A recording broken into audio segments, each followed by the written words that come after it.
Avec Dupuis, on te retrouve dans ce film qui s'appelle « Ceci n'est pas un polar ». Un film où tu joues un chauffeur de taxi et qui va être obnubilé par une femme, mais ça s'arrête pas là, ça va être beaucoup plus complexe qu'une simple rencontre amoureuse. Qu'est-ce qui t'a séduit dans ce scénario-là? Bien, plusieurs. C'est sûr que c'est le scénario à la base, là, mais la manière dont l'histoire est contée, le fait aussi que ce soit un chauffeur de taxi qui mène une enquête policière, quelqu'un d'ordinaire dans le fond.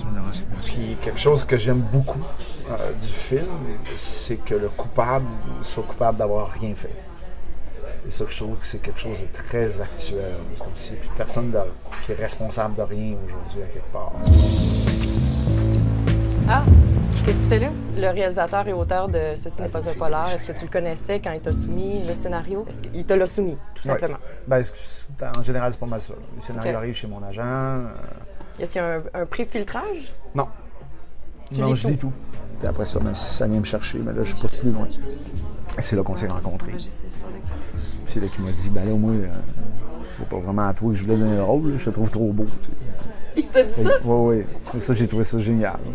Ben, génial. J'ai fait, bon, ben lui, il n'y a pas grand monde qui a osé me dire ça, mettons. Lui, il est honnête, il est direct, donc déjà là, je trouve ça intéressant. Alors, est-ce que tu t'es enlaidi pour le rôle? Non, mais à un moment donné, il a comme compris que, ben, en même temps, je suis capable de jouer quelqu'un d'ordinaire, puis je pense que j'y arrive dans le film. Là. C'est pas une question. Puis en même temps, je me suis jamais trouvé si beau que ça non plus. Puis le personnage, il est correct, il est simple, il est ordinaire, il fait ce qu'il a à faire. À un moment donné, ton personnage dit « Ah oui, les vedettes, on sait bien se permettre tout. » Est-ce que c'est des clins d'œil qui existaient déjà dans le scénario ou c'est des choses qui ont été ajoutées? Non, ça, c'était dans le texte. Ça. Puis est-ce que c'est vrai que les vedettes peuvent tout se permettre, Roy Dupuis? Non. OK. Je dirais même que c'est souvent le contraire. Comment ça? Ben, quand une vedette se permet de quoi, c'est souvent agrandi, élargi, ça prend plus d'ampleur que ça ne a souvent. Il y a une espèce de responsabilité qui vient avec ça. En tout cas, moi, c'est comme ça que je l'ai vécu. Acceptez-vous de prendre comme légitime épouse Émilie Bordelot ici présente? Oui, je le veux. Je suis devenu connu assez rapidement, même du jour au lendemain. Donc, ça a changé ma vie assez rapidement. Oui, j'ai senti tout à coup que j'avais une certaine responsabilité face aux gens qui me regardent, face aux jeunes, Et donc, à un moment donné, tu veux faire quelque chose d'intéressant avec cette popularité-là. Je ne veux pas juste parler de tes hobbies puis de ta vie privée. Goûts esthétiques ou whatever, de ma vie privée. Donc, ça m'a peut-être finalement ouvert un peu plus justement à des problèmes sociaux, à l'environnement. Puis je me suis impliqué un peu plus. Ouais. Au niveau du documentaire, d'ailleurs, il y a un documentaire que tu présentais au festival en Abitibi qui porte le titre « Empreinte ». L'empreinte, oui. Tu traites de quoi? C'est sur l'échange culturel qu'il y a eu entre les Amérindiens et nous et qu'on ne s'est pas vraiment raconté. Quand j'ai débarqué en Amérique, j'étais français. On déterre finalement de l'histoire et l'impact que ça a encore aujourd'hui sur nous, cette rencontre-là qui a eu lieu vraiment.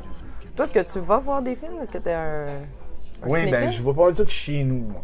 Okay. Je suis équipé chez nous, là. J'ai un projecteur, un écran, j'ai du bon son.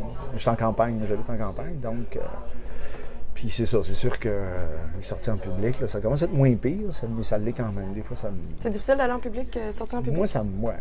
Parce que les gens ça t'interpellent. À Montréal, c'est moins pire quand même. Okay. C'est moins pire que c'était, mais ça dépend des périodes. Là. Si je fais plus de télé pendant un moment donné, ça devient un peu plus...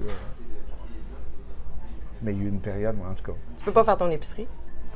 À Montréal, ben peut-être, mais c'est sûr que, bon, il va y avoir des rencontres. À mon épicerie, chez nous, ils me connaissent. Là. OK, ils sont habitués, là. Oui. OK. Ils te le problème avec la ville, c'est que c'est toujours la première fois qu'ils te voient. OK. C'est toujours, hein? Il y a toujours de la surprise, puis il y en a d'autres, c'est correct, là. Bon, mais bon, comme je te dis, c'est juste ça. Puis si je te posais la question, en fait, c'est que j'étais curieuse de savoir, est-ce que toi, tu regardes le type de film que tu fais en vue de... Je sais pas, est-ce qu'il y a une étude du jeu de certains acteurs qui t'intéressent? Est-ce que tu analyses beaucoup ou tu regardes pour le plaisir? Non, je regarde pas mal tout. OK. Par curiosité. Tu sais, autant des films d'action avec bien des effets spéciaux, ne serait-ce que pour savoir où c'est qu'on est rendu, mais souvent j'en sors enragé. Ou même j'en sors pas, je fais le film chez nous. Pourquoi t'es enragé?